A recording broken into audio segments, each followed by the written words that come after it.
Welcome, Tears and Cheeks, to Third World Sensibility here with the House of the Dragon review, Episode 8.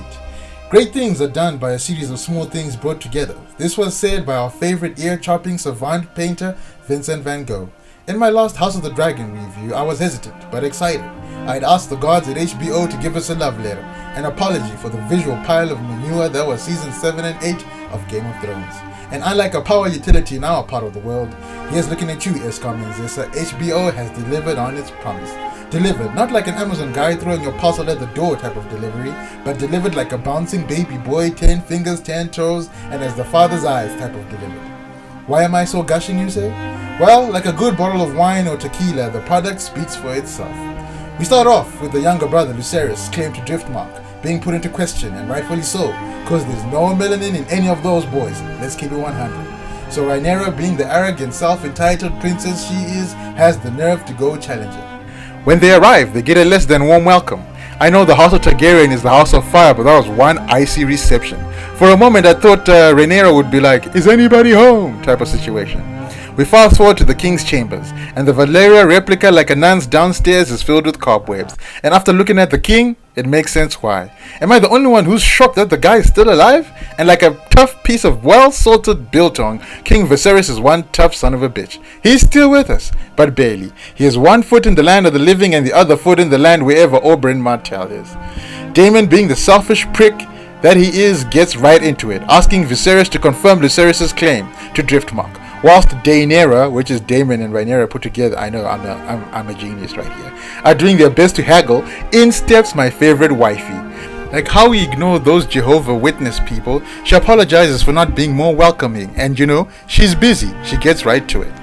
Basically, in this episode, Aegon, we learn, is a guy you don't leave your sister around, or any woman for that matter. Aemon is a one-eyed killing machine, and apparently he sees much better than Bran. Sir Christian Cole should give me his skincare regimen, cause the man never ages. And Otto, spoiler alert, is still a prick. We cut to one of the best scenes of this Game of Thrones and House of the Dragon run, the throne room scene.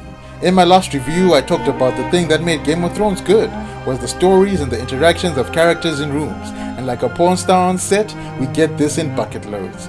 Vaemon, the younger brother of the Sea Snake, rightfully states his claim as Lord of the Tides, because look at them. Like really, if I brought home kids like that, my mother would think I went driving around in a van and abducted some white boys. Like a man who has propositioned a lady of the night. Enough of the chit-chat, let's get to the good stuff.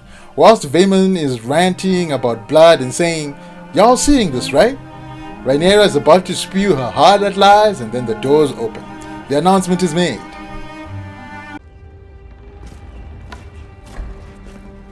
King Viserys of House Targaryen, the first of his name, King of the Andals, and the Rhoynar, and the First Men, Lord of the Seven Kingdoms, and Protector of the Realm.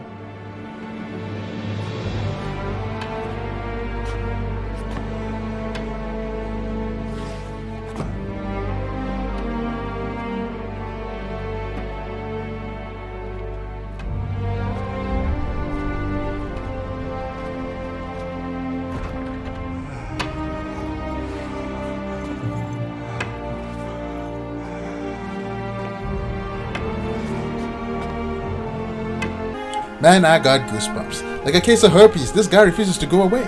He hobbles across the throne room in what seems like forever, barely gets up the stairs to the Iron Throne. He had refused help from his Kingsguard getting up the stairs, but he struggles to make the last few steps. And who comes to help him?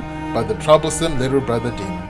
I won't lie, I choked up. After all they've been through, they really loved each other. He lets Daemon help him. King Viserys reaffirms the Strong's bastard's claim to Driftmark, and Vaemon loses it. He swells up with the truth and lays it all we know to bear. The boys are bastards, and Rhaenyra is a whore. While Vaemon should have paid more attention to the waves in Driftmark, because his wave of truth came crashing against the rocks of ain't nobody trying to hear all that. He effed around and found out. And his prize, you wonder, was his head cut in half and the brains on the floor. But bonus, he kept his tongue though. Cut to the Last Supper scene. Viserys removes his Phantom of the Opera mask, and damn, how is this guy still alive? He looks worse than a White Walker.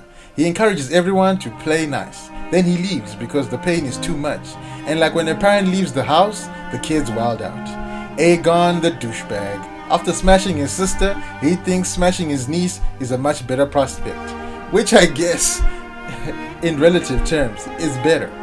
Jace, in revenge, dances with Aegon's wife, aka his sister. Then the pig comes. And Lucerys, my man, we've just been in an episode where your claim is sorted. Be gracious. But kid's a prick. He laughs at Aemon with the pig right in front of him because of that other pig situation in the previous episode. And Aemon sees through this and decides to make a toast. Final tribute. To the health of my nephews. Jace. Luke. And Joffrey. Each of them handsome, wise,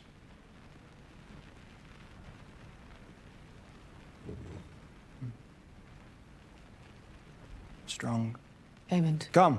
The look on Alicent's face is that of horror, with a look only a mother can give. In her head, I bet she said, "You lucky you're not a bastard." Can we talk about how Alicent is as a wife for a second? How many men out there, married, would wish for a wife like Alicent? She's loving, loyal, decent, and through thick and thin, she's stuck by Viserys. She was loving, and her holding his hand at the Last Supper whilst he out here looking like a White Walker, how can anyone say anything bad about it? If I had to choose for a wife between Alicent or Rhaenyra, I'm Team Green all day. Knowing that the kids are yours is worth more than 1,000 dragons. So Aemon making fun of the strong boys? I can't be mad at that. Those bastards deserved it. Final scene was moving one. Viserys teetering on the edge of this life and the next. And finally he passes on to wait for Daenerys on the other side. I was sad to see him die. Paddy Constantine deserves an Emmy for this performance. He brought Viserys from the page and made him a flushed out character. A good, loving man, but a flawed king.